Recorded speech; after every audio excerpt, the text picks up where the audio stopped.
Olá, vamos mergulhar juntos na dinâmica da atmosfera. Esse material foi proposto e elaborado pelo professor Dr. Cláudio Lima, pensando especialmente no pessoal dos cursos de Química e Engenharia. Sabe aquela sensação de ar rarefeito no alto de uma montanha? Pois é, a gente vai entender exatamente por que isso acontece e, mais importante, como calcular essa variação de pressão. E não para um gás qualquer, mas para a nossa atmosfera, que é uma mistura complexa. Vamos construir esse raciocínio do zero, começando pelo básico. Então, para a gente desvendar os segredos da atmosfera, o primeiro passo tem que ser entender o comportamento dos gases num sistema bem mais simples, tipo dentro de uma caixa fechada. Tudo começa com a famosa Lei dos Gases Ideais, PV igual a nRT. Pode parecer só mais uma fórmula, mas a ideia por trás dela é genial. Ela nos mostra que a pressão não é algo abstrato. É, na verdade, o resultado concreto de bilhões e bilhões de partículas colidindo sem parar. O mais importante é que essa equação conecta a energia mecânica dessas colisões com a energia térmica do sistema. E essa ponte, acredite, é a chave para tudo que a gente vai ver daqui para frente. Ok, agora a coisa fica interessante. Vamos imaginar que a gente tira a tampa daquela nossa caixa. O que acontece quando a gente introduz a força implacável da gravidade nessa história? Pois é, as moléculas dos gases elas têm massa. E se tem massa, a gravidade puxa elas para baixo. Isso muda completamente a nossa perspectiva. A pressão deixa de ser só sobre colisões e passa a ser, fundamentalmente, o peso de toda a coluna de ar que está acima de um ponto. É aqui que saímos da física básica e entramos de cabeça na mecânica dos fluidos. E se a gente desse um zoom numa fatia bem fininha dessa coluna de ar? O que a gente encontraria é um balanço de forças que nos leva a esta equação diferencial. Ela basicamente mostra como uma pequena variação na pressão, o dP, se relaciona com uma pequena variação na altitude, o dz. E o detalhe mais importante aqui, o pulo do gato, é aquele sinal negativo. Ele não está aí à toa, é a prova matemática de que a pressão tem que diminuir conforme a gente sobe. Não tem outra opção? Então, como é que a gente une o mundo dos gases ideais com o da mecânica dos fluidos? É um processo de 3 passos. Primeiro, a gente combina as duas equações. Depois, a gente arruma a casa, separando o que é a pressão de um lado e o que é a altitude do outro. E, por fim, a gente integra tudo desde o nível do mar até a altitude que a gente quer descobrir. É assim que a gente forja uma nova e poderosa ferramenta. E o resultado é a lei barométrica. O fascinante nela é que a pressão não cai de forma linear, numa linha reta, como a gente poderia supor.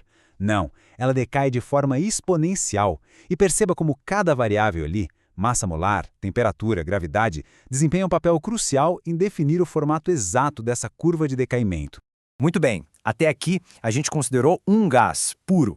Só que a nossa atmosfera, claro, é uma mistura. Isso adiciona uma nova camada de complexidade e é aí que entra o trabalho fundamental de John Dalton. Depois de muitos experimentos, Dalton chegou a uma conclusão de uma simplicidade genial. Numa mistura de gases, é como se um gás não enxergasse o outro. Cada um exerce sua pressão de forma totalmente independente. E esta é a regra de ouro, a grande sacada. Para a gente entender a pressão total da mistura, a gente primeiro precisa tratar cada gás individualmente, como se ele estivesse ocupando aquele volume todo sozinho. É essa mentalidade que vai guiar nosso próximo passo. A consequência direta disso é o que a gente vê aqui.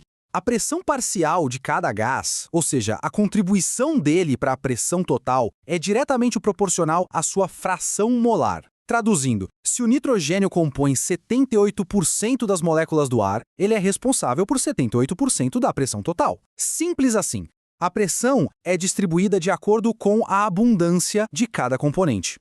Certo, agora é o momento da grande síntese. Vamos juntar tudo o que a gente viu, uma mistura de gases, sobre o efeito da gravidade, e vamos ver como a temperatura entra para mudar toda essa dinâmica. É aqui que todas as peças se encaixam. Quando a gente aplica a lei de Dalton num campo gravitacional, cada gás da atmosfera segue a sua própria curva barométrica de forma independente. O resultado prático disso, gases mais pesados, como o oxigênio, tendem a se concentrar mais aqui embaixo. Já os mais leves, como o hélio, conseguem alcançar altitudes bem maiores. Então, na prática, como se calcula a pressão no topo de uma montanha? O processo é bem direto. A gente usa a lei barométrica para calcular a pressão parcial do nitrogênio naquela altitude específica.